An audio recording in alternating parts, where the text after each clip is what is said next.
tabled before this House, Honorable Speaker, to be debated wisely. Honorable Speaker, I beg to give a notice of motion.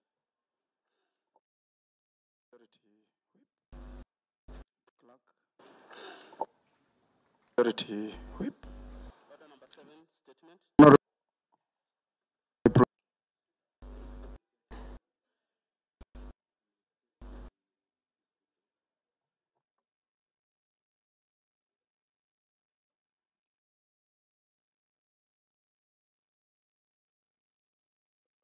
Honorable Member, you may proceed.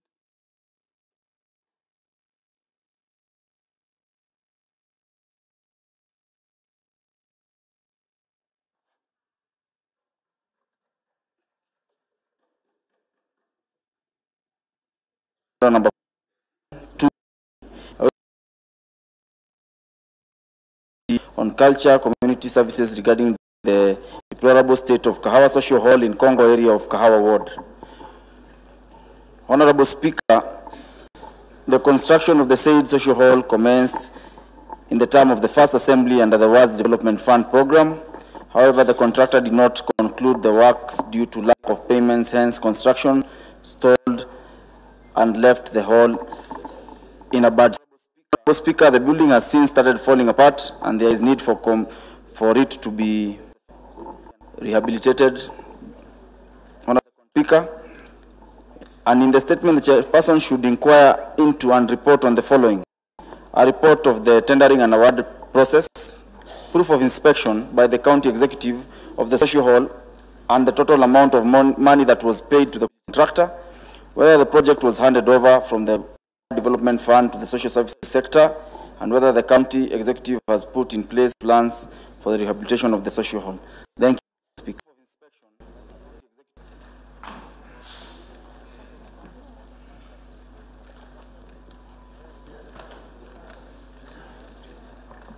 Chair, Culture, please, can you do an undertaking? The Chair, Culture, kindly give an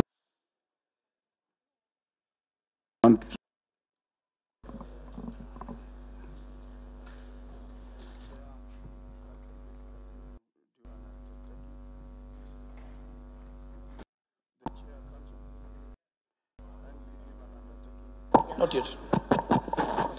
Thank you, Honorable Speaker. Because the matter seems to be weighty, I would request that he gives us 3 weeks. That will be appropriate. The Honorable Member, please, are you? Thank you, Honorable Speaker. The Chair is requesting. Much obliged, Mr.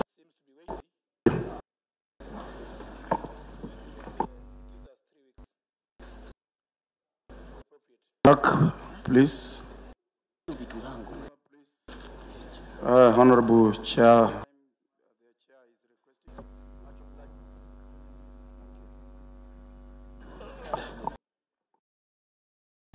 Honorable Speaker, pursuant to Standing Order 47-2C, I wish to request a statement from the Chairperson of the Secretarial Committee on Labor and Social Welfare regarding the welfare of the staff of the County Executive.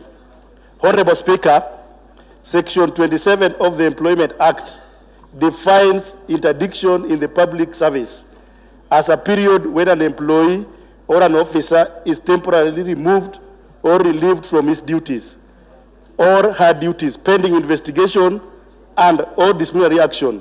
Honorable Speaker, there is alleged interdiction and summary dismissal of various county employees, particularly in the outdoor advertisement subsector, where Development Control Officer named Mr. Wilson N. Kanani of employment number 19990010341 was allegedly interdicted on 6 March 2023 for 6 months without any proof of gross misconduct cited for the interdiction.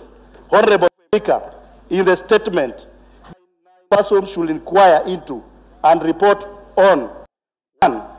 The grounds for the said interdiction, 2. Whether any investigation was conducted for any gross misconduct and a report on the same done. Number 3, criteria used in the interdiction of the said county officer.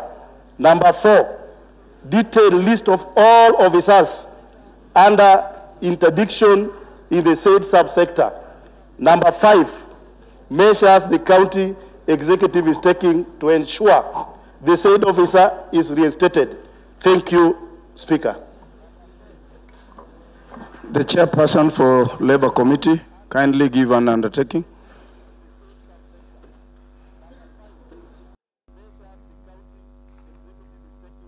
Give the member an opportunity to give an undertaking over the same.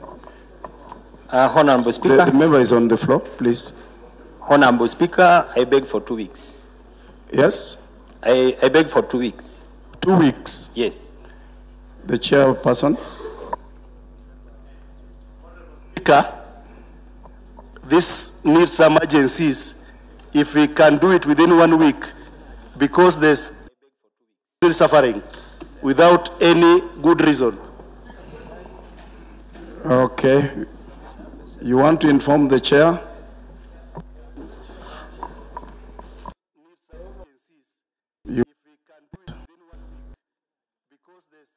Honorable Speaker, my question to the... Is it information or question? No, my information to the honorable member and to this house is whether this house is allowed to discuss a staff under investigation by the Ethics and Anti-Corruption Commission, Honorable Speaker. If indeed we will allow the committee, then this shows a conflict of interest, because one, Wilson Kanani... Order. That is not a good information, Honorable Member. It is, Honorable Speaker, because it was in the mainstream media. Honorable Speaker. Honorable, wait, please. Order, Honorable Members, please. Order. Honorable Chair, please take your seat. You are out of order, Honorable Minority Whip. Member, is it in order you are able to give an undertaking within a period of 1 week?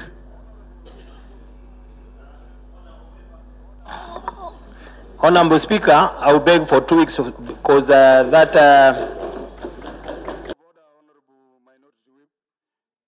Member, is it in order you are able to give an undertaking within a period of 1 week?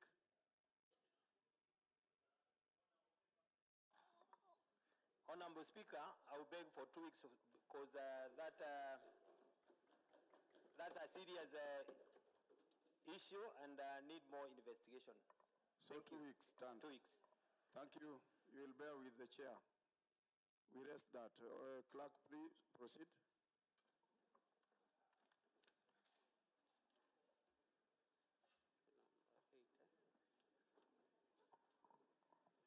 Order number 8, procedural motion, reduction of application period of the appropriation bill 2023.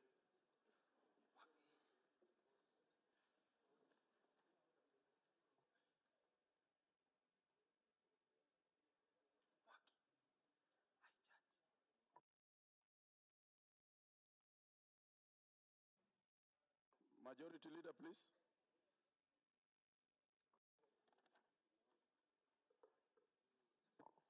Honorable Speaker, 1 day. Notwithstanding the provision of Standing Order number 131, this Assembly resolved to reduce the publication. 2 seconds. Thank you. Minority Leader. 2023 Assembly Bill number 3 of 2023. The agenda, I ask my counterpart at hand. Back to second. Honorable members, I now propose not to 31.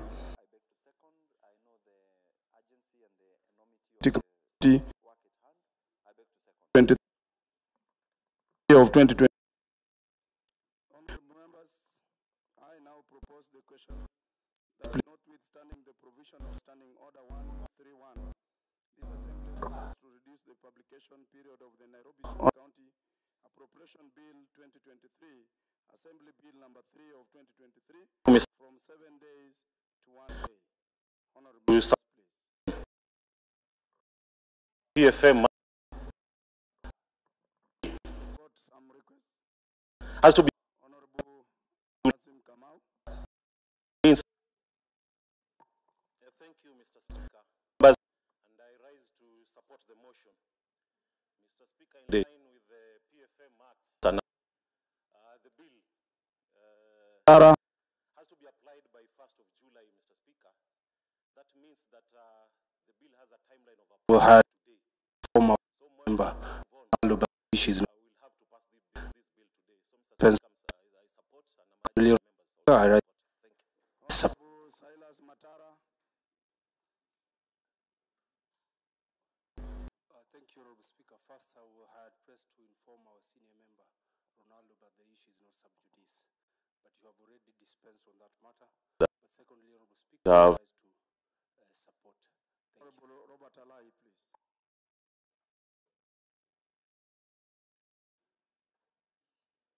Thank you, Honorable Speaker.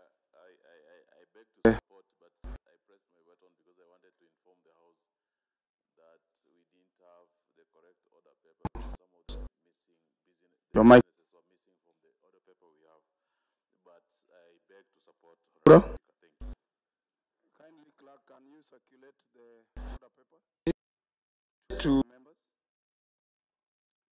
The last, Honorable and also Paul Kados. same Your mic is on. inform Okay. you Mheshimiwa Chege Mwaura.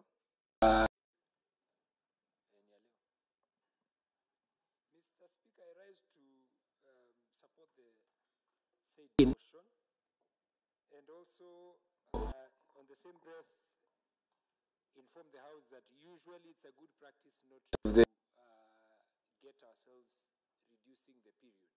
But that being the first budget process that we are in, then we allow, because at least the team is also working on it. But in future, I think with the guidance of the good share budget, maybe they will be able to push the other side to be able, the executive side to be giving us in very good time, so that we are able to take enough time to process these things. The reason why 7 days is put is so that the House is able not to jump steps, and for many to be able to be taken through Mr. process by process. And if there is any need to make any amendments, then we are within time.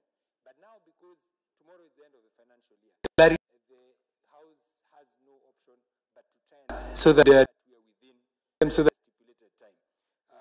secondly, see what business happens in the House, not just when we are dealing with them in the committee level. So I think it would be good that you urge them to be passing by so that they understand the procedures of the House, so that by the time we are lining our ducks in terms of oversight, they also be very clear that how the procedures of the House move.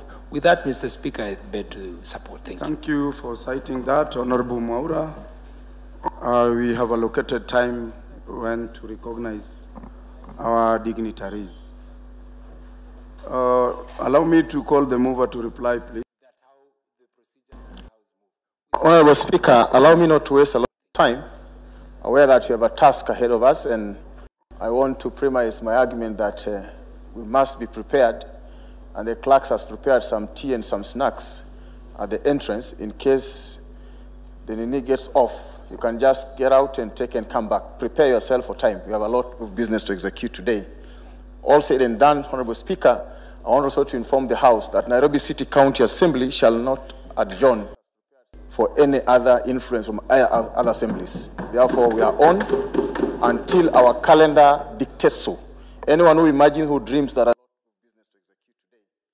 All said and done, Honorable Speaker, I want also to inform the House that Nairobi City County Assembly shall not adjourn for any assemblies influence from other assemblies.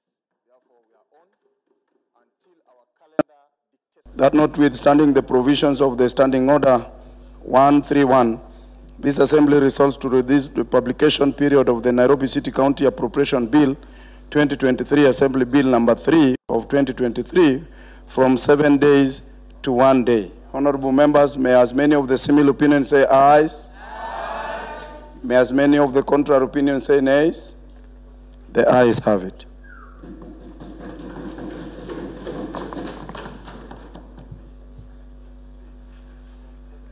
Clerk.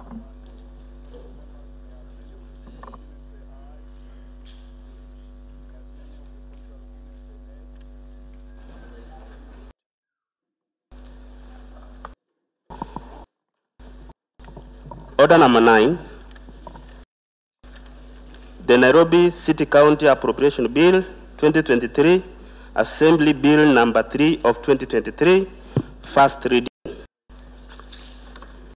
Bill for an act of Nairobi Assembly authorized order number 9 out of the County Revenue Fund and its application towards the service of the year ending on 2024 and to appropriate that and a sum voted on the account by the Nairobi Assembly for management of the county revenues and purposes. First reading. Order to appropriate the Nairobi sum voted appropriation bill 2023, Assembly Bill number 3, 2023. Second reading.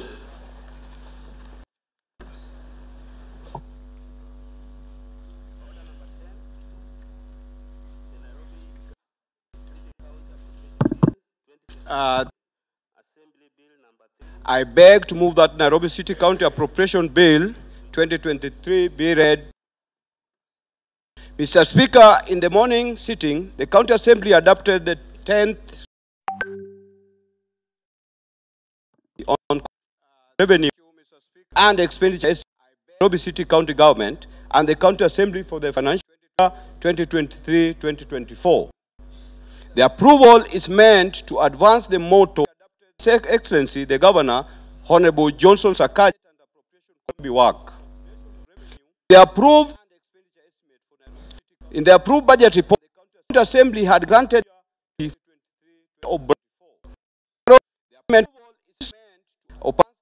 operationalizing authority, jump-starting the program in schools within the among other things.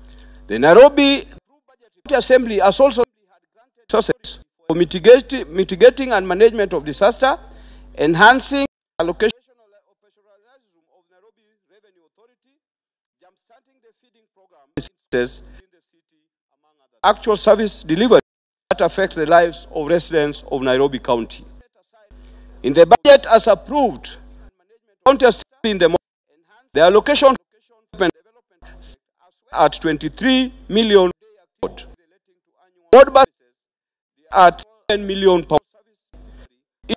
As the project program support without any hinge.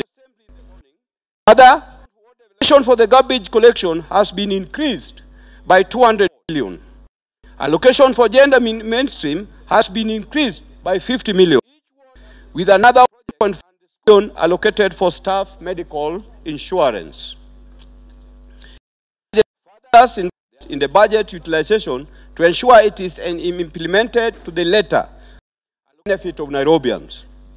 The committee once again urged the county executive members for finance, Kerich, to ensure the World Development Fund project is given priority to ensure it is rolled out and completed in time. The approved budget, Speaker, shall also guarantee timely payment of salary, efficient operation of county executive, and facilitation so that the project to perform completed in time. Speaker, this appropriation bill therefore intend to provide legal administration for spending of funds approved by the County Assembly. Efficient operation of county executive and estimate and submit bill to perform its key functions. Figure out approved in the revenue and expenditure report, and further that the spending of funds in Honorable Budget Committee to support the county the leeway to utilize it will figure out approved in the revenue and expenditure estimate report, and further that the recommendation have been incorporated as resolved by this assembly. Honorable Speaker, I wish to urge the members to support this bill and give the county the leeway to utilize the fund for stipulated priorities and other lines of expenditure outlined herein for the next financial year. Honorable Speaker, allow me to call the minority whip to second the motion as one of my best members. Thank you.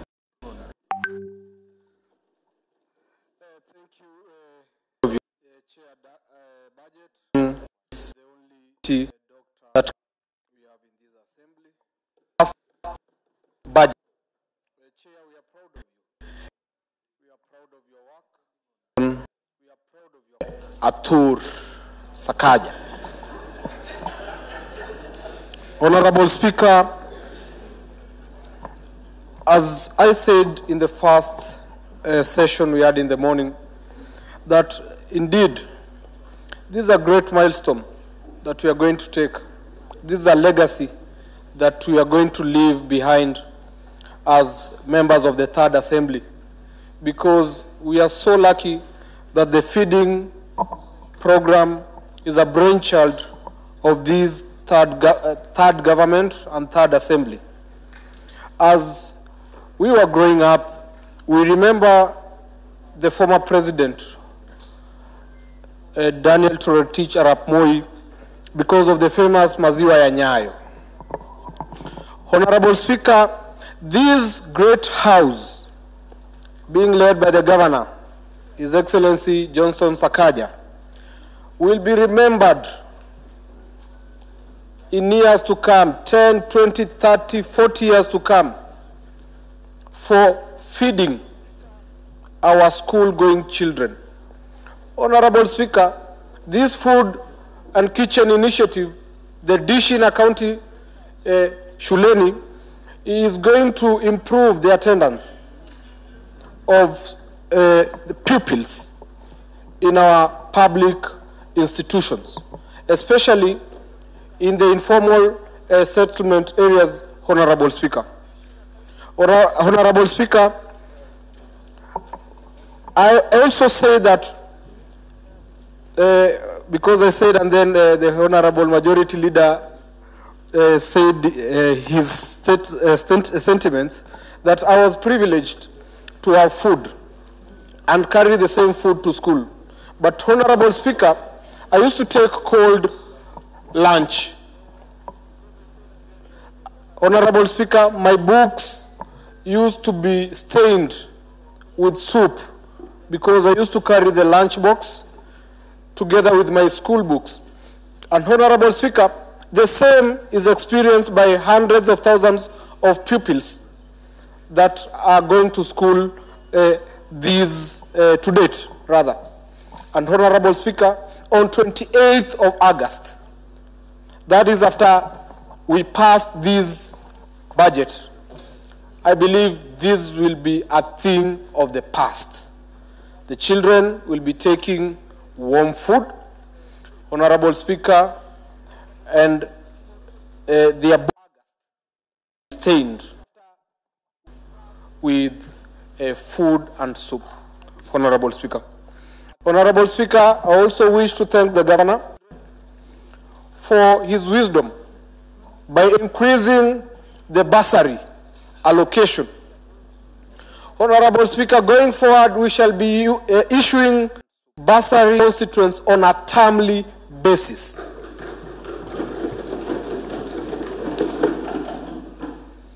This is one thing that the 4 governors that we've had in this county, 5, have been unable to do. And Honorable Speaker, as I conclude, we also thank him for the increment in our WDF allocation. Finally, the governor has done his job, and this assembly today is doing its part. The ball now is in the executive arm of this government, to the chief officers, to the CECs, to make sure that Nairobi ina work. And if Nairobi haita work, the blame shall be. I beg to support. Thank you. To second, rather. Thank you, Minority Whip. Honorable members, I now propose that the Nairobi City County Appropriation Bill 2023, Assembly Bill number 2 of 2023, be read a second time. Honorable members.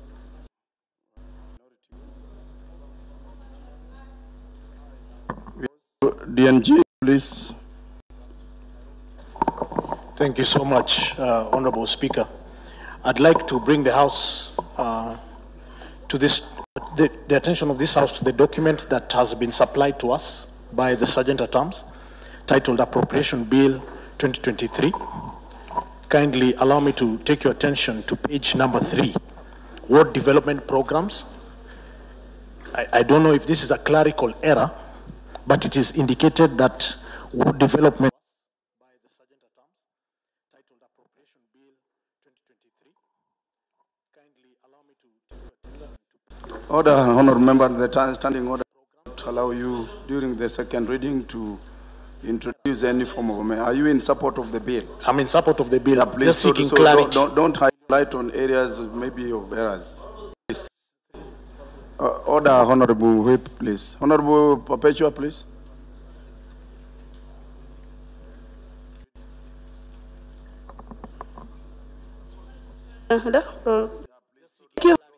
I arise to support this, and like I said in the morning, we as the women of this county assembly and the current Beijing of our generation, we were glad that the gender department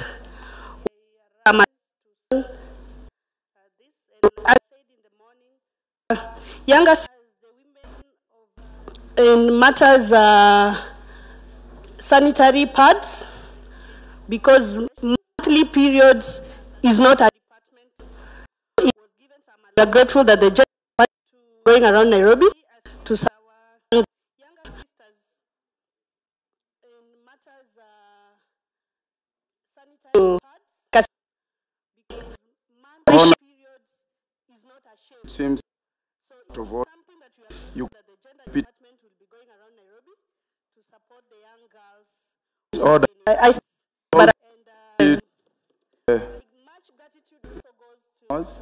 So if think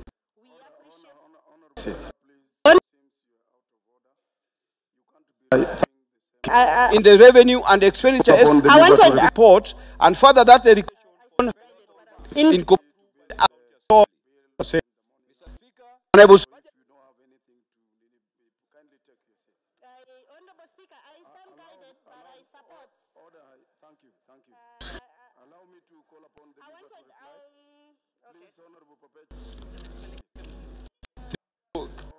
Speaker, protect me, minority. Oh, you are protected. You may Thank proceed. You. It is my humble pleasure to thank the entire assembly for that far reached, and it is also time that I will encourage all officers to have good rapport. They bore a leaf from Chair Budget and one who is the CF, so that all officers have that good rapport we are having with the finance department. Asha as here there. Two, it is also important for the CEC members to have very good rapport with their respective committees, the way working with the team. Last but not least, one Martha Mbogo is just a phone call away for committee members. So,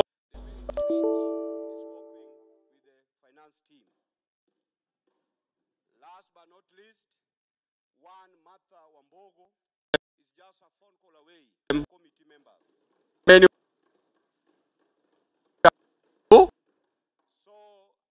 all chief officers should just borrow a leaf of how to relate with their chairs. Our school-going children. Honorable Speaker, this food and kitchen initiative, the Kîgîna Kaûntî Shuleni, is going to improve the attendance of the pupils in our public institutions, especially in the informal settlement areas. The pupils in our is going to improve kitchen initiative, the Kîgîna Kaûntî Shuleni.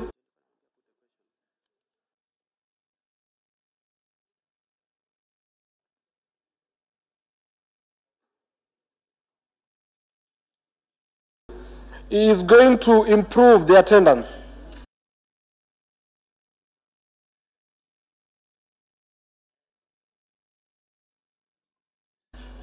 of the pupils in our public institutions, especially in the informal settlement areas.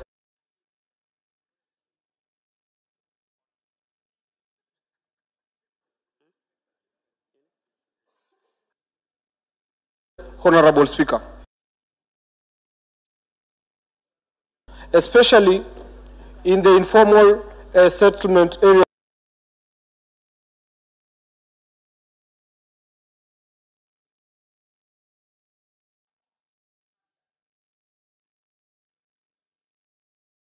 Honorable Petit, please.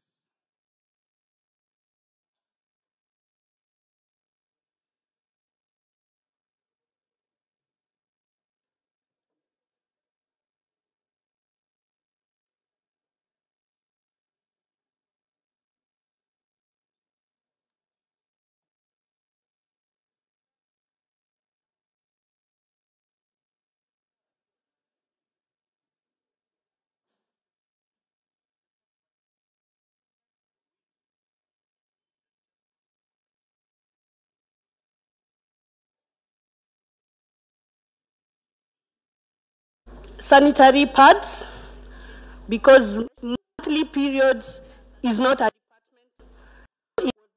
We are grateful that the judge is going around Nairobi to serve younger sisters in matters sanitary pads. Monthly periods is not a shame. Seems honorable members to vote.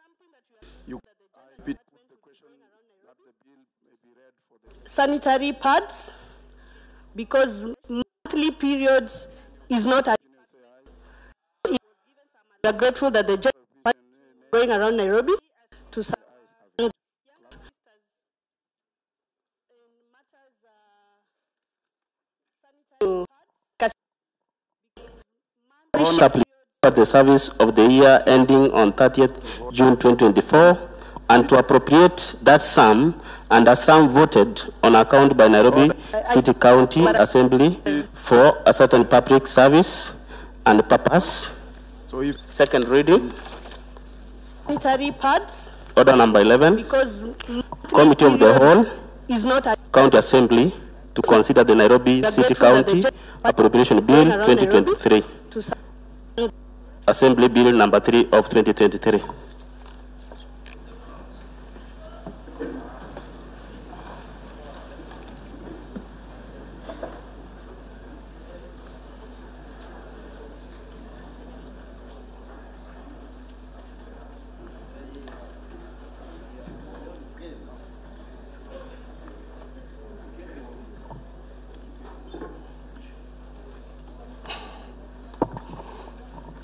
And now, members, you can now sit.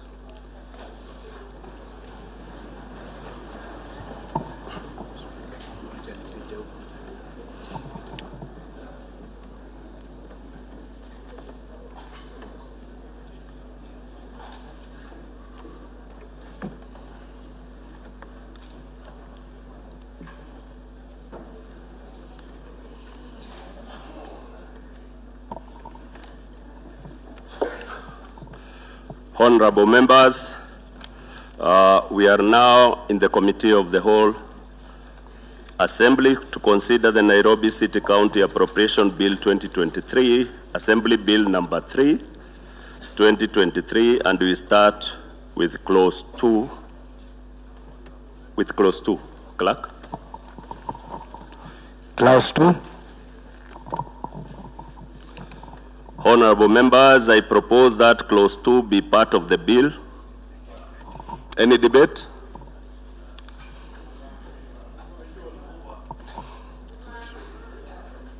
I now put the question that clause 2 be part of the bill. Will as many as of that opinion say aye? Aye. Will as many as of the contrary opinion say nays? Honorable members, I propose that clause. Oh, the ayes have it. Clause 3. Honorable members, I propose that clause 3 be part of the bill. Any debate? Honorable members, I propose, I now put the question that clause 3 be part of the bill. Will as many as of that opinion say aye? Will as many as of the contrary opinion say nays? The ayes have it. The schedule. Honorable members, I propose that first schedule be part of the bill. Any debate? Honorable members, I now put the question that the first schedule be part of the bill. Will as many as of that opinion say aye? Aye. Will as many of the contrary opinion say nays? The ayes have it. The title. Honorable members, I put I propose that the title be part of the bill. Any debate? Honorable members, and I put the question that the title be part of the bill. Will as many as of that opinion say aye? Aye. Will as many of the contrary opinion say nay?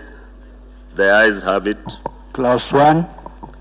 Honorable members, I propose that clause 1 be part of the bill. Any debate? Honorable members, I put the question that clause 1 be part of the bill. Will as many as of that opinion say aye? Aye. Will as many as of the contrary opinion say nay? The ayes have it. Honorable Chair, move that the committee to report to the Assembly its consideration of the Nairobi City County Appropriation Bill 2023, Assembly Bill number 3 of 2023, and its approval thereof without amendment.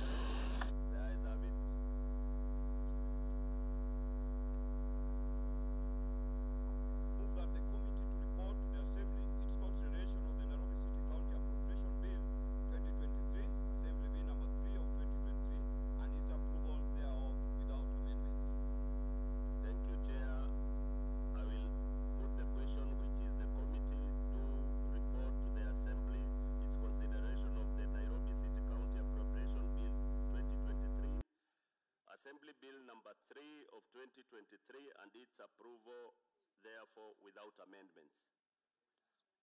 Will as many as of that opinion say aye? Will as many of the contrary opinion say nays? The ayes have it.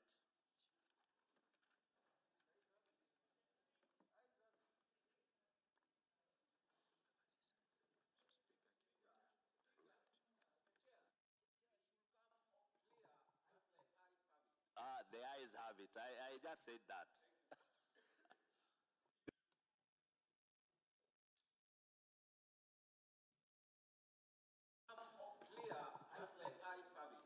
The ayes have it. I just said that.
Honourable members, you may be seated.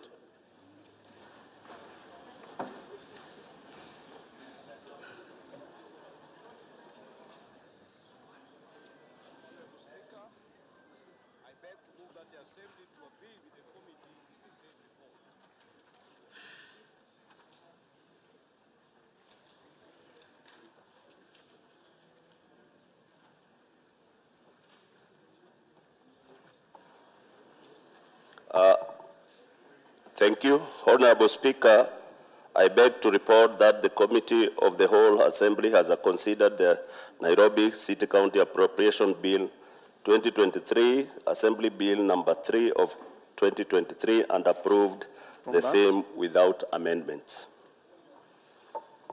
Honourable members, there being no debate attracted out of it, I request the mover to reply, Honorable please. Speaker, I beg to move that the Assembly to agree with the committee in the said report. Thank you, honourable members, for agreeing with the report of the committee in totality. I beg to reply. Thank you. Honourable members, I will put the question. Honourable members, I will put the question, which is that propose the question, which is that the Assembly do agree with the committee in the said report. As many of the contrary opinions any debate arising from that, the ayes have it. Honourable members, Honourable Odalo, please. There being no debate attracted out of it, I request the mover to reply, please. Honourable Speaker, I beg to move the Nairobi City County Appropriation Bill 2023, Assembly Bill number 3 of the 2023, be now read for members for agreeing with the report of the committee in totality. I beg to reply. Thank you. Honourable members, I will put the question. Honourable members, I will put the question, which is that the Assembly do agree with the committee in the said report. May as many of the similar opinions say ayes. That the Nairobi City County Appropriation. As many of the contrary opinions say nays. The ayes have it. Be now read a third time. Any debate on this? Honourable Odalo, please. The Leader of Majority, please. Honourable Speaker, I beg to move the Nairobi City County Appropriation Bill 2023, Assembly Bill number 3 of the 2023, be now read for the third time. Both on the political divide, those for the government and those on the other side for the government too, that we must appreciate the Committee of Budget once more for a well-done job executed Honourable members, I propose the question, which is that the Nairobi City County Appropriation Bill 2023, Assembly Bill number 3 of 2023, sure be now read a third time. It is a phantom profession. Any debate on this, honourable members? Here before they answered. The Leader of Majority, please. It's great that you are passing this appropriation bill Speaker, in the presence. Allow me to expound on a few issues. By the County Secretary. First of all, thank you the entire House. Honourable Speaker, let's go on the political divide, those for the government Assembly has done and those on the other side for the government too. Executed his part. That we must appreciate the Committee of Budget once more. Supplementary budget for a well-done job. Second supplementary budget executed under the leadership of one Dr. Wilfred Olwochodalo. I may not clarify speciality in a doctorate, but I'm sure Johnson. It is a phantom profession that you may not want to describe here before they answered. Arthur Johnson Sakaja will not fail from here. It's great that you are passing this appropriation bill in the presence Assembly of Nairobi of the executive, which are led by the County Secretary, one Patrick Kanalo. With my counterpart, Honourable Speaker, let's go on Hansard on record to make sure that this Assembly has done its part. The people of Nairobi sails through this House. Has executed his part. But from its inception, the Bible, the Holy Book, from the first supplementary budget, the second supplementary budget, the contrary, and now the current budget, inaugural budget of one Johnson Arthur Sakaja. The chair of budget has read, for those who may not remember, that this is the first budget of one Johnson Arthur Sakaja. I said here, and I want as the leader of majority of this House, I've always said, to the executive Arthur Johnson Sakaja will not fail from here. Not entertain. He may end up failing from the executive, but not from the County Assembly of Nairobi. As the leader of this House, with my counterpart, we will do all possible necessary ways to make sure anything that's of good interest for the people of Nairobi sails through this House. From the CEO's office, even in the Bible, the Holy Book, wherever you see the word "but" finance to the Chief of Finance, there's a contract of the positivity. Honorable Speaker, the Chair of Budget has read the increment of World Development Fund, in particular for the 85 elected leaders. In the morning I said here, and I want to repeat it authoritatively to the executive listening this voice, we will not entertain the shabby games with the World Development Fund. And we are praying for that. Well done job so far for the last 10 months. And let's go loud and clear, there's a chaos of our time. Must be prepared for this House if you joke with the World Development Fund. From the CEO's office upon all to the County Secretary, to the CC Finance, to the Chief of Finance, World Development Fund is unquestionable. Is for the 85 elected members and their respective wards. I mean that in executing this budget. Allow me, Honourable Speaker, to thank the Chair for the budget and the entire budgetary committee and executive side on our social media for allowing at Lookup TV on Twitter, on Facebook, and on our YouTube channel. Let's begin. Nairobi City County Government CEC for Finance and Economic Affairs Charles Kerich is currently making a public pronouncement on budget highlights and revenue-raising measures his financial year 2023-2024 at the Assembly Chambers City Hall building. Let's now cross over and get to hear that. Other one.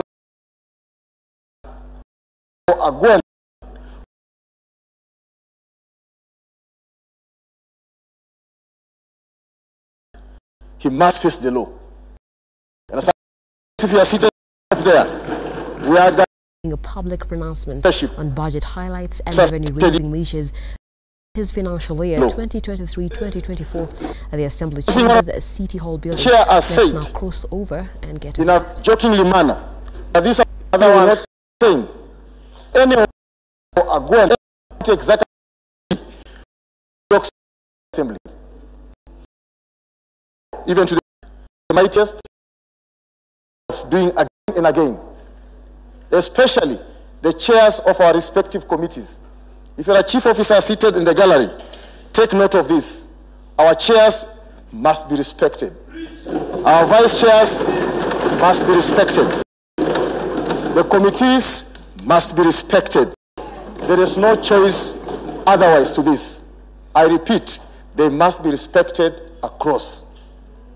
Whether he knows English or not, he's an honorable member of this House. Because there's a tendency from executive saying, mere MCS. May I not hear that word again from any executive member, calling the honorable member a mere MCA.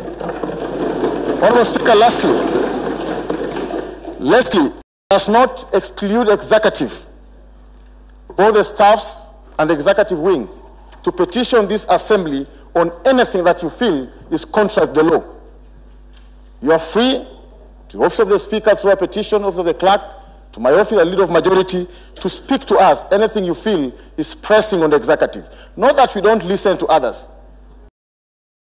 We are hearing loud and clear what's happening on the other aisle. Please, County Secretary, again, take charge of your staffs before we take charge on this side. Speaker.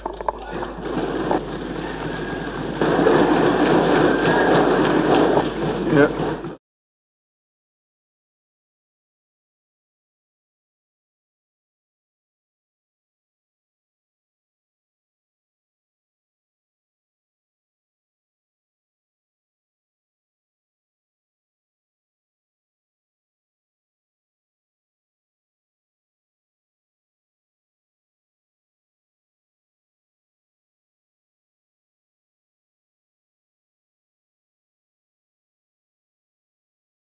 Your mic is on. Honorable Speaker, I think I pressed the button by mistake. Okay. Nevertheless, I have something to say. Oh, you may proceed. And what I wanted to say has been said by the leader of majority.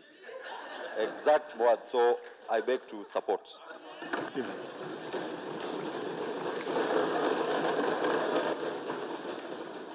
Thank you. Honorable Perpetua, your mic is on. Yeah.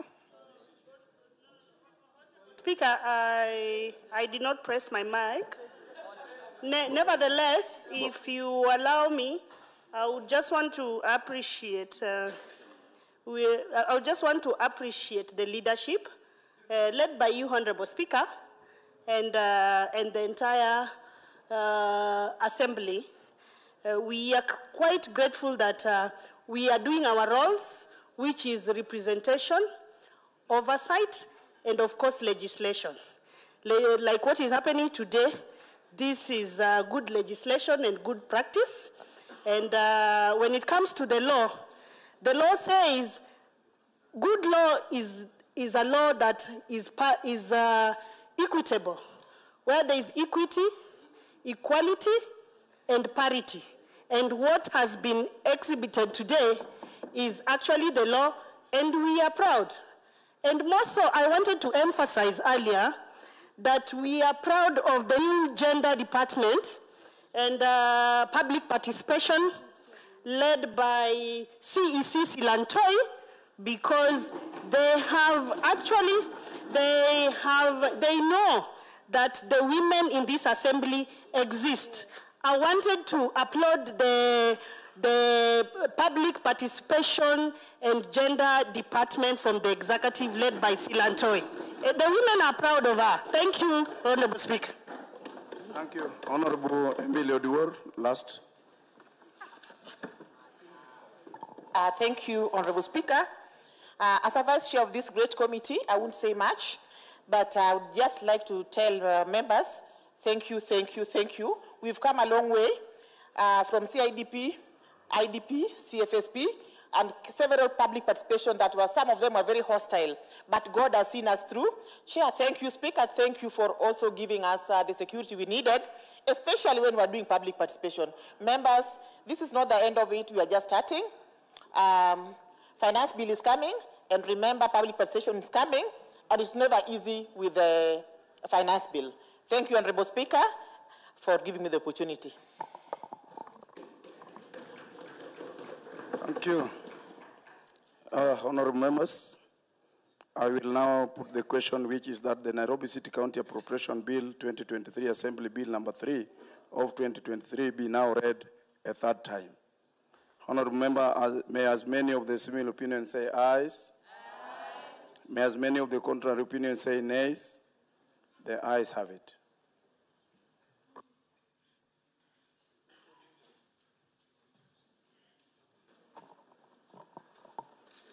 The Nairobi City County Appropriation Bill 2023, Assembly Bill number 3 of 2023.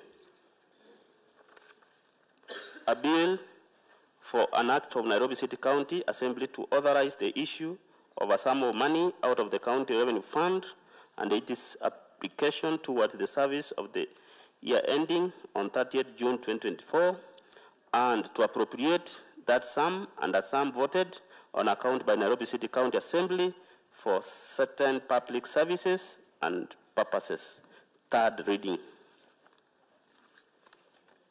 Order number 12, pronouncement of the budget highlights and revenue-raising measures for the county government, County Executive Committee member for Finance and Economic Planning.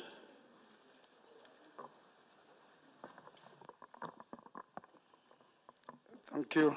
Chairman, please, Sergeant Atam, reprimand the chair and the vice. The speaker is on the feet, and it is for their own consumption. Thank you, the Honorable House. Honorable members, I've got a communication to make. This is in regard to pronouncement of the budget policy highlights and the revenue-raising measures for the county government of Nairobi for the fiscal year 2023-2024. Honorable members, Section 132 of the Public Finance Management Act of 2012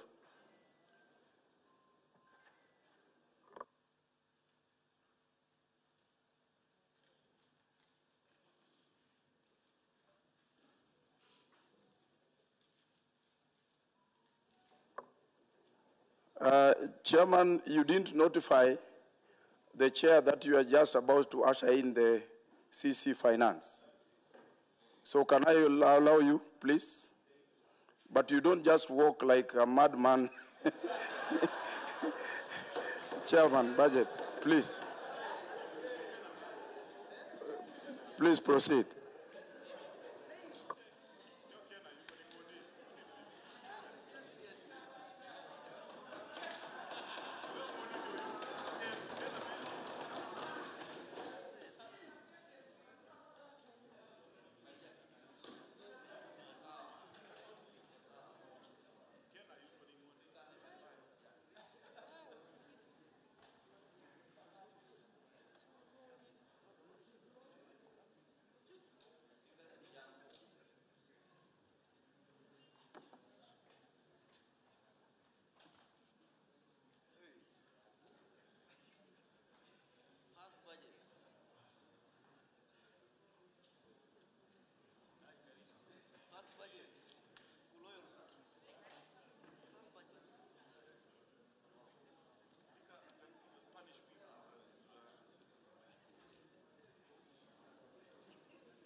Order, honorable members.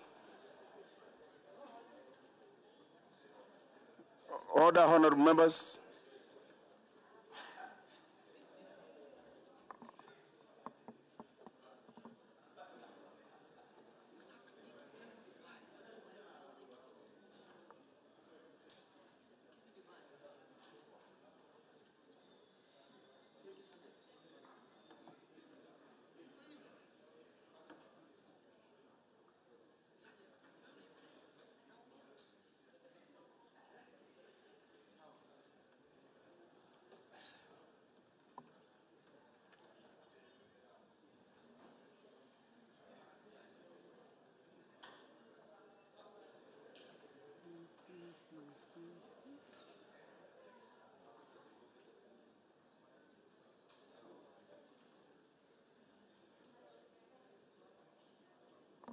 Honorable members, I hope the CC member for finance is safe, because now he has taken forever. Whips, honorable whips, please. Honorable Roro, can you find out the position of the CC member finance, because we may be seated here and he was hijacked long ago.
Order, honorable members.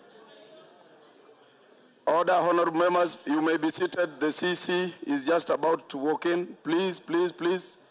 Honorable members, take your seat. Honorable Alvin Orlando, please.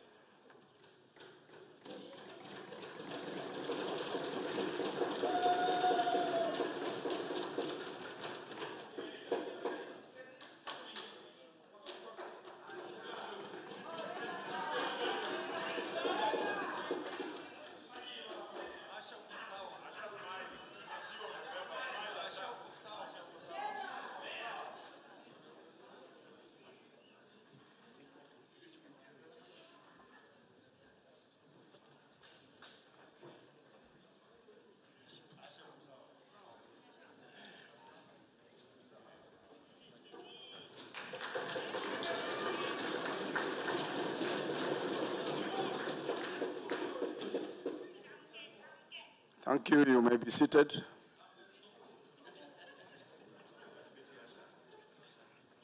Honorable Perpetua, please order. I know Education Committee is well taken care of under your leadership. Thank you. Honorable members, I hope we are now in order. I've got a communication to make. This is in regards to the pronouncement of the budget policy highlights and revenue raising measures for the county government of Nairobi City for the financial year 2023-2024. Honorable members, Section 132 of the Public Finance Management Act of 2012 and Standing Order 232 requires the County Executive Committee member responsible for finance to make a public pronouncement on the budget policy highlights and revenue-raising measures for the county government for each financial year. In this regard, the CEC member will be making this pronouncement shortly. Honorable members, I wish to recognize the dignitaries present in the gallery today. May you be upstanding and wave.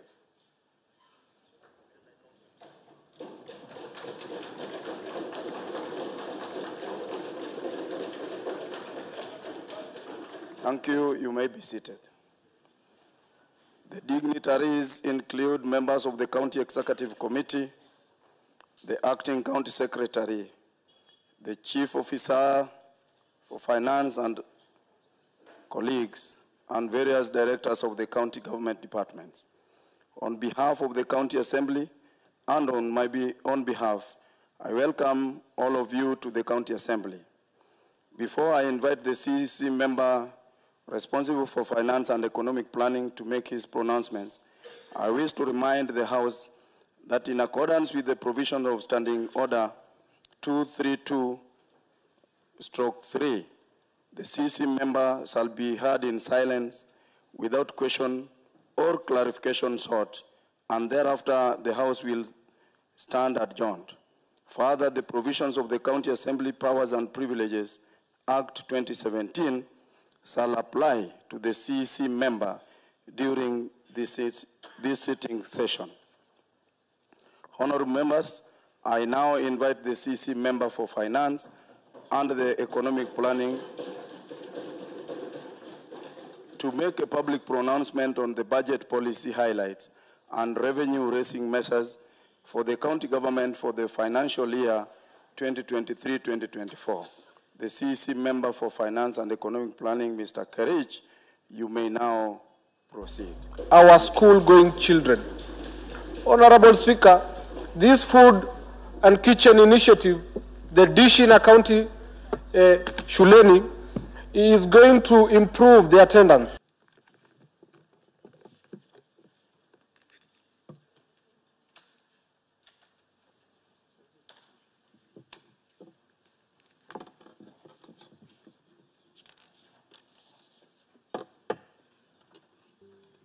Mr. Speaker,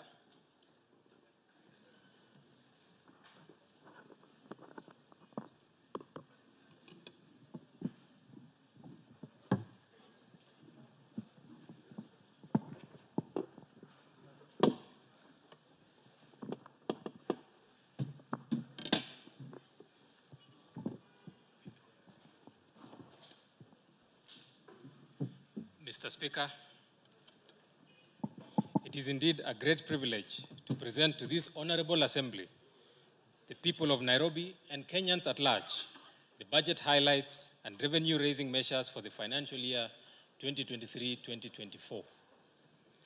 This is in fulfillment of the provisions of Section 132(1) of the Public Finance Management Act 2012 and premised on Article 201 of the Constitution of Kenya 2010 on the principles of public finance, which among others decree that management of public resources shall be done within the realm of openness, accountability, public involvement, equitable society, prudent use of public resources, and clarity in financial reporting. This being the first budget following the conclusion of the general elections held in August 2022. Allow me to congratulate all honorable members who are re-elected and those who are serving for the first time in the Third Assembly. I look forward to working with you closely in promoting county economic recovery for inclusive growth of Nairobians and Kenyans at large. Mr. Speaker, allow me to take this opportunity to express my deep appreciation to His Excellency the Governor for appointing me as the CEC for Finance and Economic Affairs and entrusting me with the privilege of overseeing the management of fiscal policy and the public financial management of the county.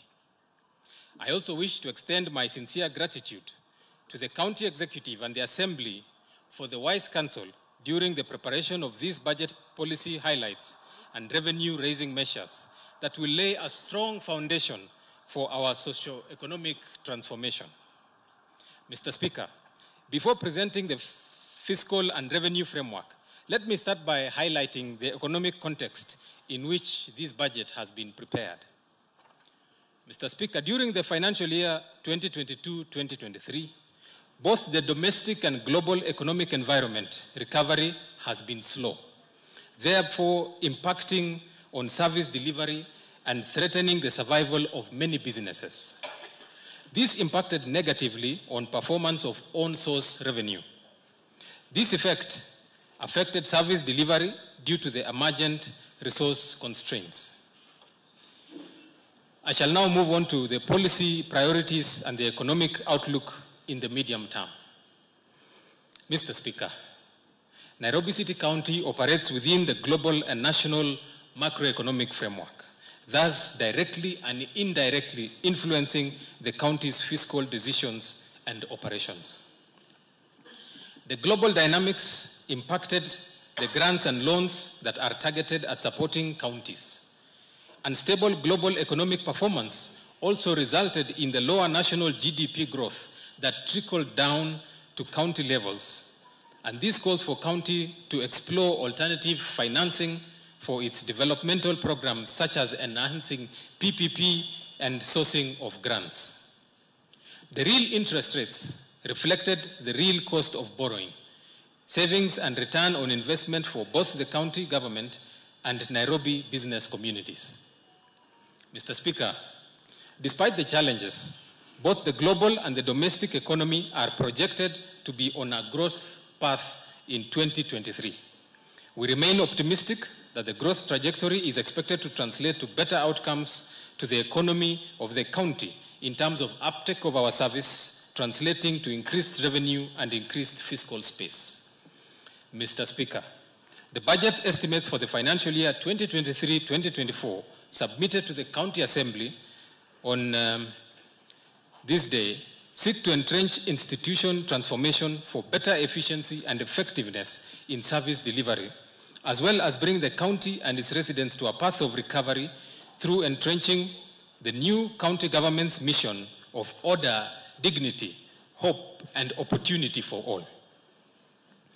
Additionally, we are beginning to implement the new CIDP 2023 to 2027. We are committed to achieve development goals by actualizing our motto, let's make Nairobi work.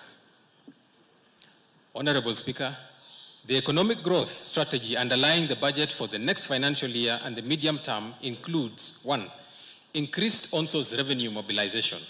2, timely payment of bills to ensure debt sustainability. 3, effective implementation of the development initiatives. 4, effective implementation of the various county restructuring strategies and enhancing accountability by officers.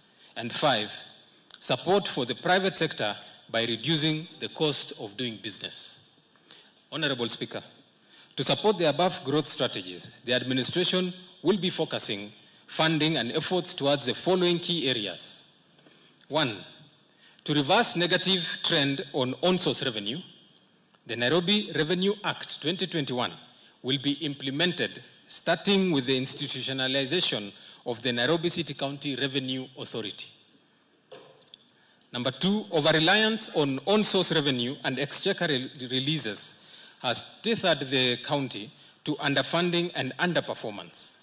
The administration will pursue a radical shift in other sourcing of funding, such as grants, donations, and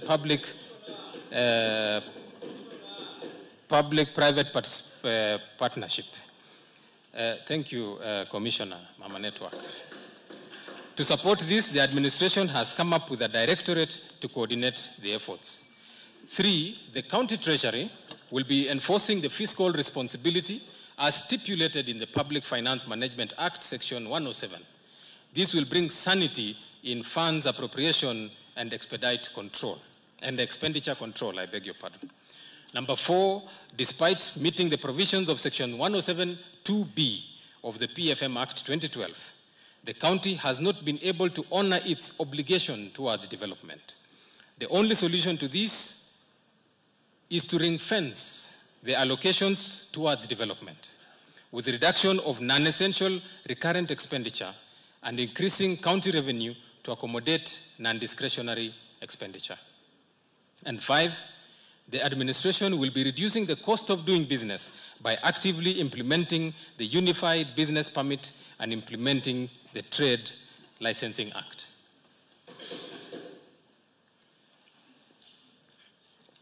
Mr. Speaker, in seeking to achieve our medium-term priorities and in fulfillment of the requirements under the Constitution of Public Participation, we accorded Nairobians the opportunity to share their views on issues that needed to be addressed in this budget. Mr. Speaker, we received many useful proposals and suggestions that have informed the priorities outlined in this budget statement. Broadly, these challenges were infrastructural, socio-economic, and other emerging challenges which prove even more complex to handle. However, Rome was not built in one day, and the government remains committed to ensuring concerns of all residents are addressed. Mr. Speaker, infrastructural development has not been commensurate to the rapid growth demands. The population growth in Nairobi City is on an upward trend. Demand for water and sewage far outstrips supply. Traffic congestion continues to bedevil the city. Sprouting of slums, coupled with high levels of inequality, intermittent flooding, and insecurity, have been an ever-persistent concoction of challenges encountered by Nairobi, consequently hampering the achievement of our medium-term development targets. Mr. Speaker, in our quest to be globally competitive, we have continuously remained committed to overcome these challenges, and a lot of efforts and resources have already been invested towards this end. In the medium term, infrastructural development has remained a key investment area of the county, where new roads have been constructed and existing ones maintained, non-motorized transport systems built, public transport expanded and improved, daily waste management of 3,000 tons achieved, beautification of our city and improvement of our public parks done, affordable housing projects continue, fire stations and equipment installed, market and modern kiosks built, huge investments in the health sector for maintenance and construction of health facilities done, quality basic education provided, transition rates to school-going children improved, construction of school feeding kitchens began, and our vocational training centers improved. Mr. Speaker, on support for affordable housing. The county government has continued to redevelop county rental houses to support the development of affordable housing for the Nairobi residents.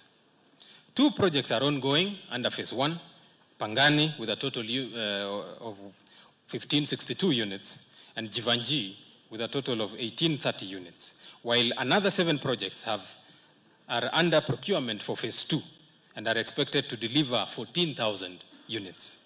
These include Woodley with 1,700 units, Kariobangi North 1,000 units, Bahati 3,000 units, Ziwani 2,500 units, Maringo 2,000 units, and Jericho 4,000 units. Other phases will be identified after phase 2 commences. Mr. Speaker, the county has also embarked on renovation of county rental houses not earmarked for redevelopment in the near future. We have therefore witnessed renovation of flats in Buruburu, Jamhuri, Kariobangi North, Huruma, and Uhuru estates. These renovations will continue to ensure that tenants living in county-owned houses live in conducive environments.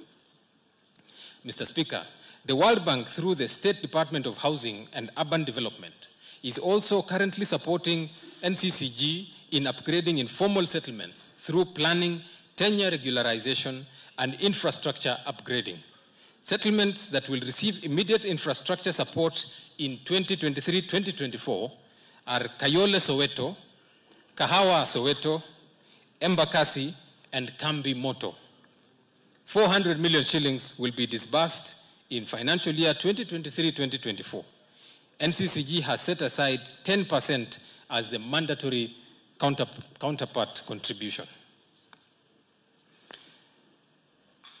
On institutional reforms and support recovery, Mr. Speaker, while we celebrate the achievements made so far, we are aware that a lot remains to be done in order to conclusively deal with the pressing socioeconomic challenges. First, to reverse the effects of recent past negative shocks, and second, to improve and accelerate the betterment of the livelihoods of Nairobians. Consistent with this goal, the government will scale up implementation of policy priorities and structural reforms outlined in the County Fiscal Strategy Paper 2023. The strategy will involve increasing investment in health, infrastructure, education, and environment management.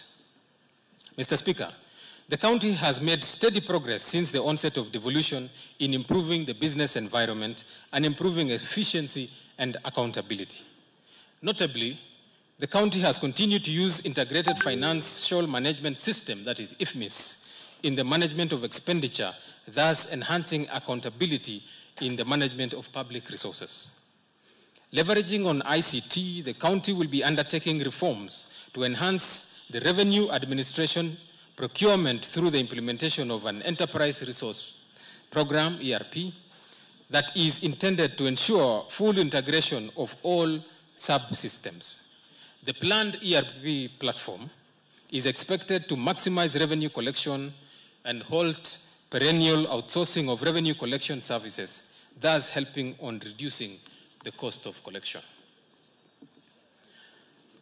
On pending bills, Mr. Speaker, pending bills have accumulated to an astronomical level and over many years. Statutory debts, which date back to more than 10 years, have affected the welfare of our retirees, who should be enjoying their sunset years after working hard for Nairobians. This has also affected service delivery. Mr. Speaker, the delay in payment of these pending bills has led to serious economic and social disruptions, as most service providers suffered financially. In addition, allocation of resources towards debt resolution constrains our fiscal space. The supplementary budget for 2022-2023 accommodated quite a number of pending bills owed to suppliers and contractors who are cleared for payment by the internal audit team. In effect, by the end of the financial year, the government expects to have cleared majority of pending bills owed to suppliers and contractors. To further check the growth of pending bills in the coming financial year and comply with the national government directive, The county treasury will roll out expenditure management policies, and sectors will be required to ensure all their pending bills are fully cleared before the closure of every financial year. Mr. Speaker, I will move on to the fiscal framework for the financial year 2023-2024. Mr. Speaker, over the years, the county has continued to experience fiscal deficit due to the underperformance of on-source revenue. The fiscal policy to support the estimates for financial year 2023-2024 is aimed at reversing this trend by focusing on revenue mobilization of on-source revenues. To this end, the county established the Nairobi City County Revenue Authority in order to address the structural and administrative reforms necessary to achieve revenue targets. The county also introduced a digital pay platform in January 2023, where Nairobians are conveniently able to pay for the services at the comfort of their location. On expenditure, the county will undertake reforms to enhance prudent management of the available resources in order to reduce expenditure of non-core activities and create space for development expenditures.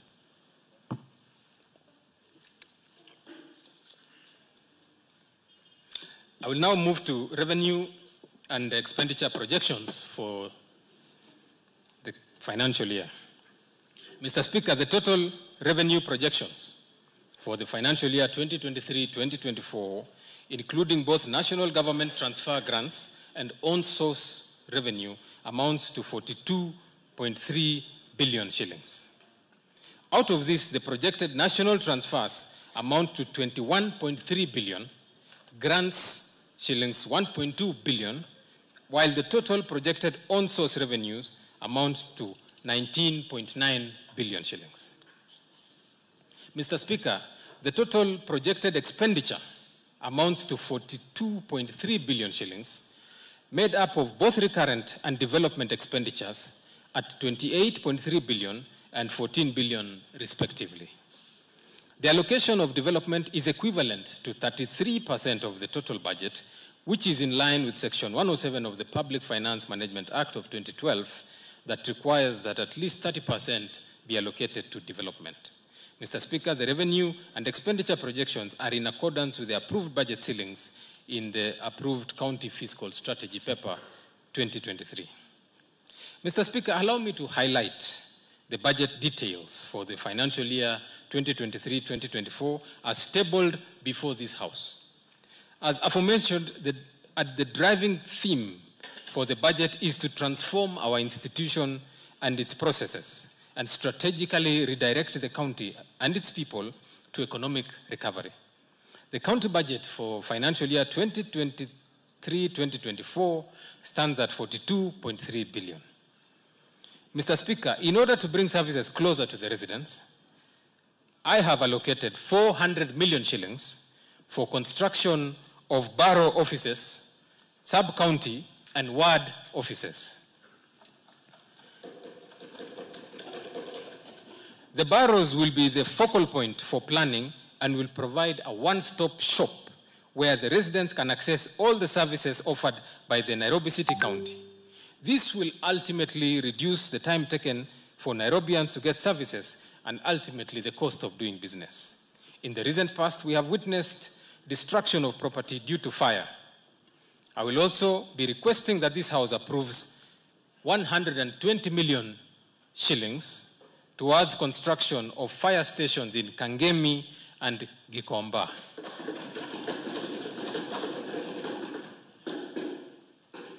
On the ward development program, Mr. Speaker, the ward development program, WDF, is aimed at reducing disparities in resource allocation and development across all wards. The impact of the program has been felt all over Nairobi. However, the implementation of ward programs has been faced with various obstacles, leading to delayed implementation of projects and therefore denying Nairobians the much needed services.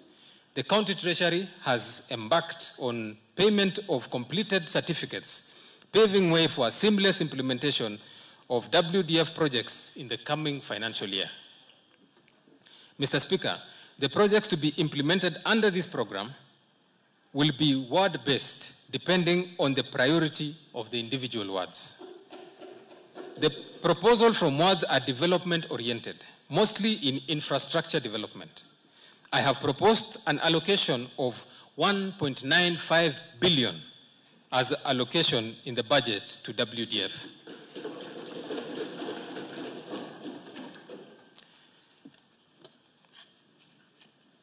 Mr. Speaker, implementation of various programs and projects will require an efficient procurement system.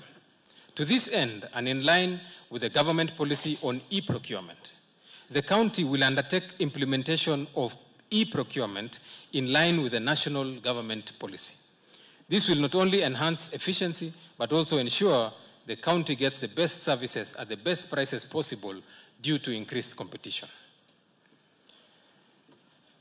Mr. Speaker, in an effort to achieve universal quality health care, during the financial year 2022-2023, ICU, renal unit, and satellite blood banks were opened in Mama Lucy Kibaki Hospital. Repairs, rehabilitation, and equipping of various medical facilities were implemented. To continue with the spirit of affordable health care, I have allocated 400 million shillings for equipping and stocking of sufficient drugs and pharmaceutical items to the county health facilities. I have also allocated Kenya shillings 1.1 billion for construction, equipping, and rehabilitation of health facilities. Ensuring affordable health services are accessible to all remains our key priority. Mr. Speaker, on the school feeding program, to take care of the school-going children in Nairobi, I have allocated 1.2 billion shillings in the current budget for public primary schools and ECD centers, feeding, and 500 million shillings in development for construction of kitchens and serving sheds.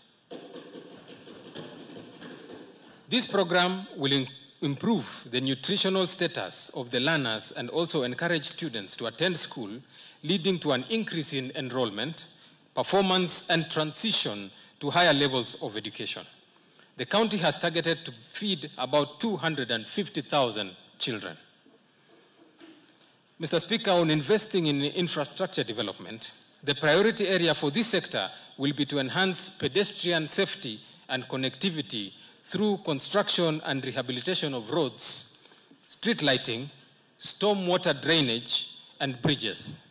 Completion of ongoing roadworks will be targeted as a key priority, together with the rehabilitation of already completed works. I have allocated 2.6 billion shillings to facilitate the implementation of the development projects in the sector for the financial year 2023-2024, including both national Mr. Speaker, in order to enhance access to education and to support the national government effort to ensure 100% transition to secondary schools, the county government has been providing support to the needy students through the provision of bursaries. The county is continuing with this endeavor, and in this regard, has targeted to feed about 250,000. I have allocated 857 schools, leading to an increase in enrollment, performance, for provision of bursaries to the needy students. Out of this, 7 million will be allocated to every ward, and the balance will be available to sponsor all continuing students under the executive scholarship program. Mr. Speaker, in order to develop talent among the youth, I have further allocated 554 million for the construction and rehabilitation of stadia, which serve as recreation centers for our youth. Mr. Speaker, in order to create an enabling environment for traders and investors, I have allocated 730 million for construction of various markets within the county, and 100 million shillings for relocation of informal traders from main streets to maintain order, dignity in the streets of Nairobi. Mr. Speaker, supply of water remains a constitutional right to the public.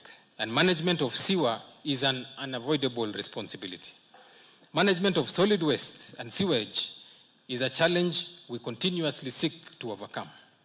We have procured 27 tippers, 10 skip loaders, 24 refuse compactors, 3 bulldozers, 4 backhoe trucks, as well as increased human capital by employing 3,000 support staff to undertake cleaning in the city. We are therefore planning to increase the daily waste management to 3,200 tons per day. Mr. Speaker, for beautification and greening of Nairobi, we planted 365,000 trees, 38,000 flowers, installed 11 air quality monitors in financial year 2022-2023. We have programmed to plant an additional 1 million trees, continue with beautification of parks, complete construction of Uhuru Park, Jivanji, and dump site Weybridge, as well as install litter bins in the city. Mr. Speaker, in order to enhance food security among Nairobians, the county government is taking deliberate measures to improve food production through promotion of urban farming across the whole value chain. These measures include provision of extension services and training of the youth on modern farming methods. Towards this, I have allocated the food and agriculture sector 123.9 million for the installation of greenhouses, water harvesting tanks, vertical vegetable gardens, and promotion of broiler farming.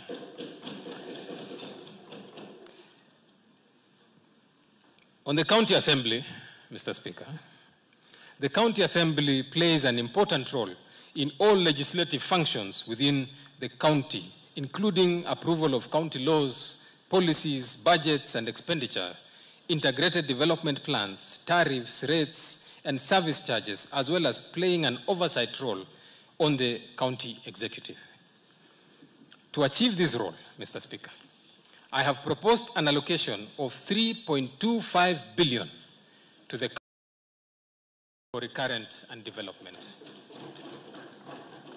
of health facilities. Mr. Speaker, allow me now to turn to the revenue-raising measures. Ensuring affordable health services are accessible to all. To take care of the financial year school-going children in Nairobi, I have allocated 1.2 billion shillings, Mr. Speaker, on the school feeding program to take care of the school-going children in Nairobi. I have allocated remains our key priority. The total resource projection, Mr. Speaker, on the school feeding program to take care of the school-going children in Nairobi, I have allocated 1.2 billion shillings in the current budget for public primary schools and ECD centers, feeding and of health facilities. Ensuring affordable health services are accessible to all remains our key priority. Mr. Speaker, on the school feeding program, to take care of the school-going children in Nairobi, I have allocated 1.2 billion shillings in the current budget for public primary schools and ECD centers, feeding and 500 million shillings in development for construction of kitchens and serving sheds. This program will improve the nutritional status of the learners and also encourage students to attend school, leading to an increase in enrollment, performance, and transition to higher levels of education. The county has targeted to feed about 250,000 children. Mr. Speaker,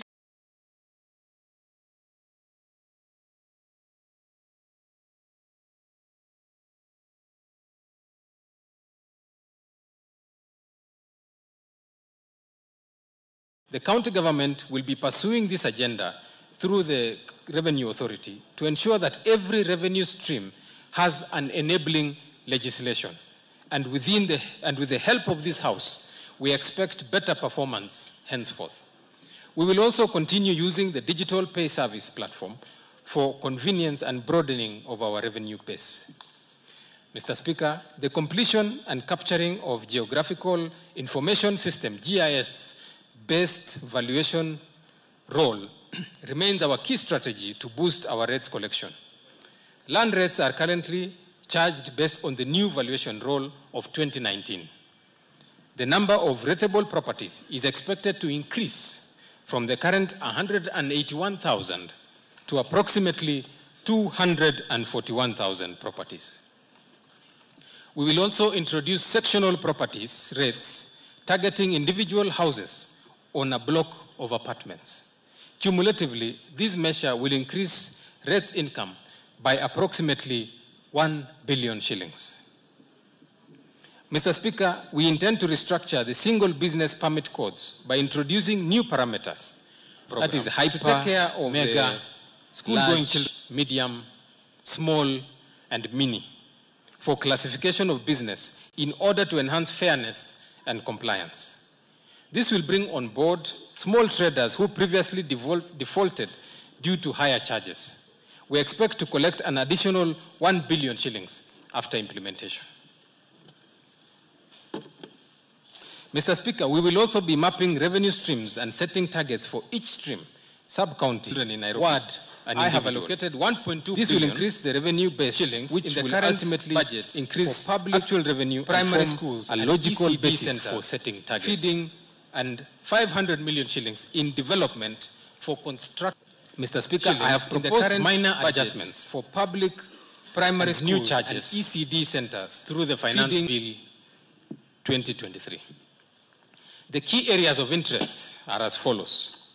There are a few reductions and a few increments, Mr. Speaker. The reductions, reduction of originating and terminating charge, that is the seasonal tickets for public service vehicles, matatus, terminating outside the central business district, has been reduced 500 million shillings in development for construction by reducing the current charge by 50% for public primary schools and ECD centers. This will enhance compliance by the PSVs 500 million shillings outside in CBD, with potential of increasing the collection by 500 million shillings. We have reviewed and graduated the fire inspection certificates as per the sizes and activities in order to enhance compliance. The old charges were too high that led to many clients to seek the same services from neighboring counties that are charging lower fees. Number 3, reduction of the annual licenses and permits for water bowsers and exhausters to enhance compliance. The old charges are also too high, resulting to non-compliance by many operators. This reduction is expected to enhance the safety of water and a clean environment.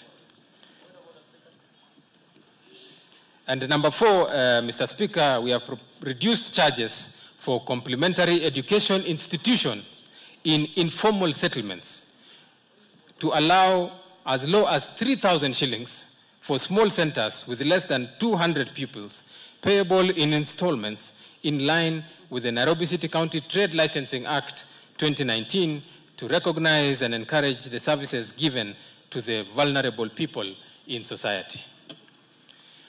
Mr. Speaker, a few increments and new charges. Restructuring of the single business permit codes by introducing new parameters. That is, as mentioned, the hyper, mega, large, medium, small, and mini. Briefly, CC Finance, kindly hold a bit. As earlier indicated and communicated by the Chair, Understanding Order 2323, that you shall be heard uninterrupted, but we have got the hours of the meeting, which I would request the Majority Leader to move a procedural motion seeking extension of hours of the sitting. Majority Leader, please. Thank you, Honorable Speaker. As you said, you should listen to the CC Finance in silence, but nature calls, and we must respond to nature of time. That pass on to provision of Standing Order number 33.1, this Assembly resolved to extend its sitting until the conclusion of the sweetest speech given by the CC for Finance. I ask my counterpart to second.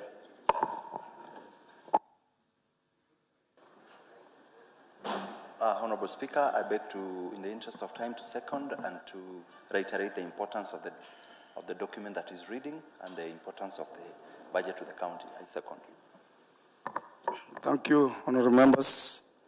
As a requirement under Standing Order 33-3A on the extension of hours of the meeting, I would really propose the extension of hours of debate. Honorable members. Are we in agreement, the mover to reply? The mover kindly reply.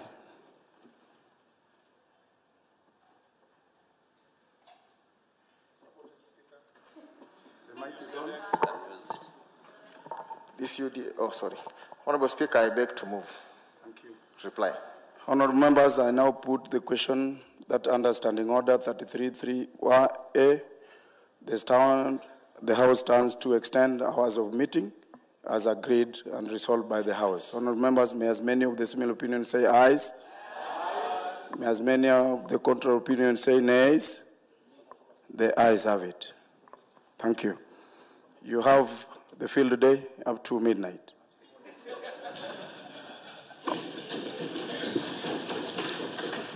Mr. Speaker, thank you very much for your generosity. I intend to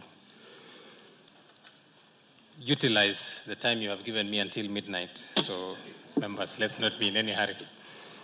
Mr. Speaker, moving on to the increments and new charges.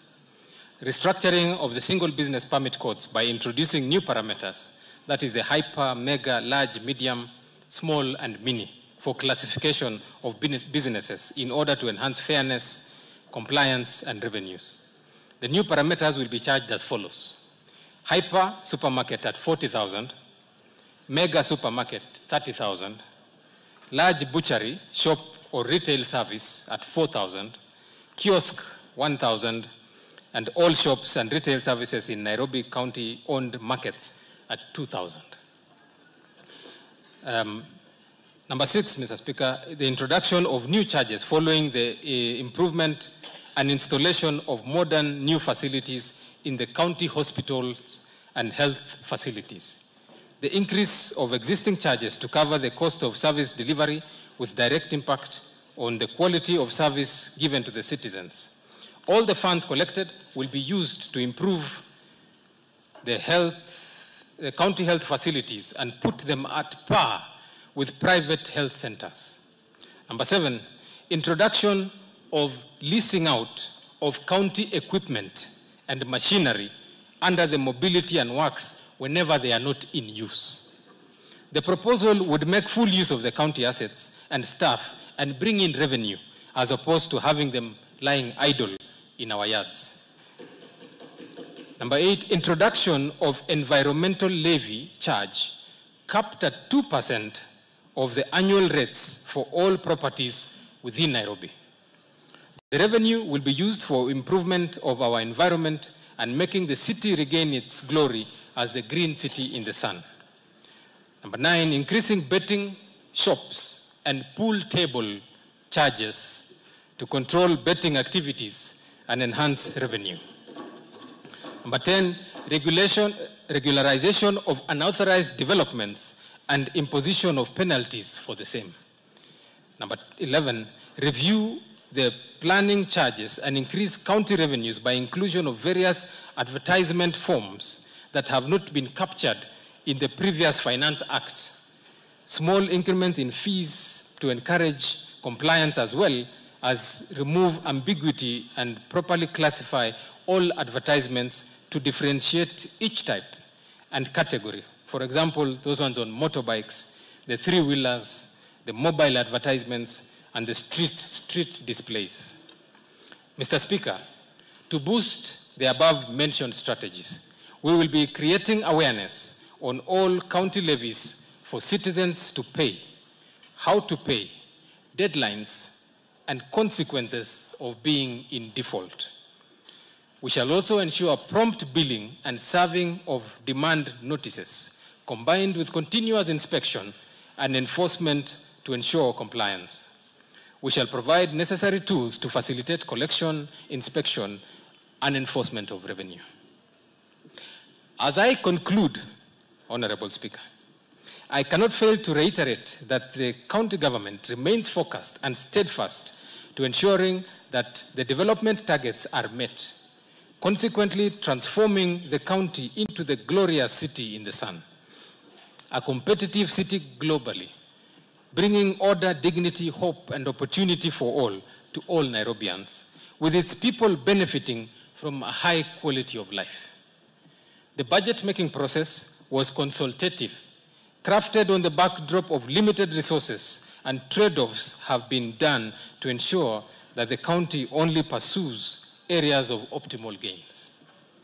This could not have been possible without the support of the Office of His Excellency, the Governor, Sakaja Arthur Johnson, your office, Mr. Speaker, and that of the Clerk of the County Assembly. I thank you for having granted me the opportunity to present this budget highlights and also for the support this far received throughout this process.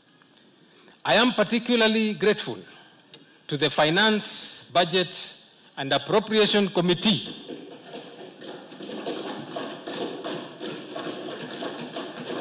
led by the very able Chairman, Honorable Daktari Wilfred Oluoch Odalo,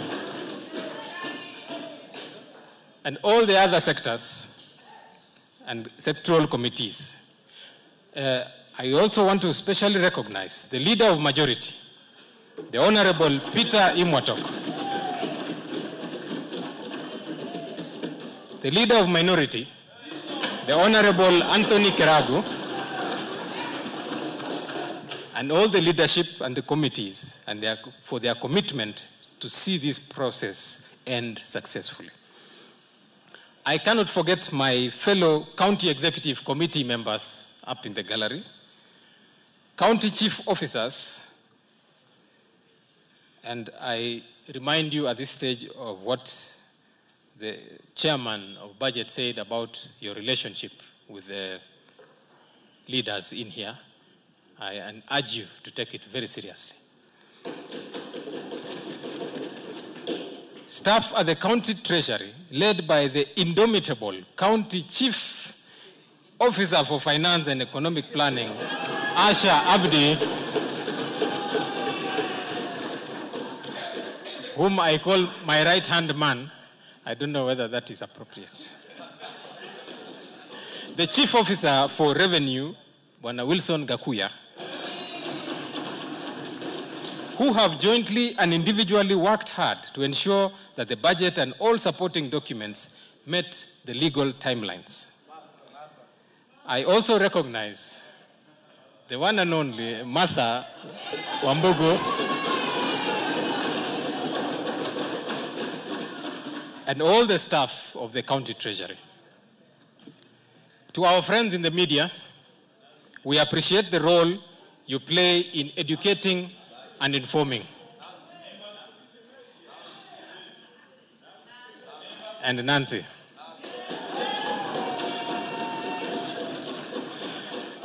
Finally, Mr. Speaker, I wish to thank Nairobians in general for their continued involvement in the county affairs through public participation, their unwavering fulfillment of their civic duty, which finances the county operations, and pledge that as a county, we will focus on the priority areas they have helped us identify. Let's make Nairobi work. Thank you all, and God bless Nairobi City County. I did recognize the Speaker, and I recognize him again. Thank you very much, Honorable Speaker, for your continuing support. Mr. Speaker, allow me to submit the Finance Bill 2023 and the budget statement for the financial year 2023-2024 to this House for consideration. Thank you, Honorable Speaker.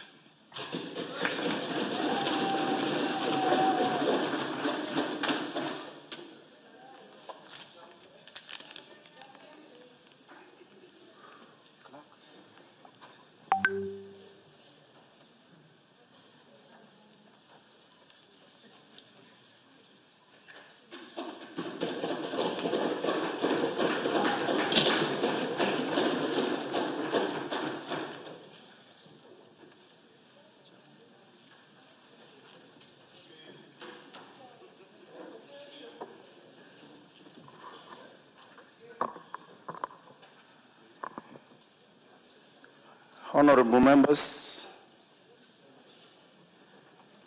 on adjournment of the Assembly. Honorable members, I wish to take this opportunity to thank the CC member for Finance and Economic Planning, Mr. Charles Kerich, for the effectively making a public pronouncements of the budget policy highlights and revenue-raising measures for the county government of Nairobi City County financial year 2023-2024. Honorable members, it is now my pleasure to invite all members, the CEC members, member for Finance and Economic Planning, and all invited guests to a reception at Windsor Golf Hotel and County Club for cocktail party. Honorable members, the time being 5:04, the House now stands adjourned until Tuesday, 4th July 2023 at 2:30 p.m.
Madam Speaker.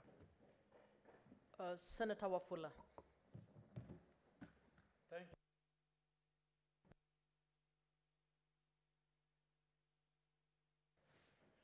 Thank you for this opportunity, Speaker, for me to support what my good senator has brought into the House. At that time, I was a tender gentleman in primary school. At that time, Kenya Times was the newspaper of the day, and my good parents could afford a newspaper, and KBC was the real thing at that time. We were surprised, perturbed, and in shock to see what happened in Nairobi at that time. People died, people suffered, people were in shock. The entire country was trembling. We had relatives and friends in that building. All the networks and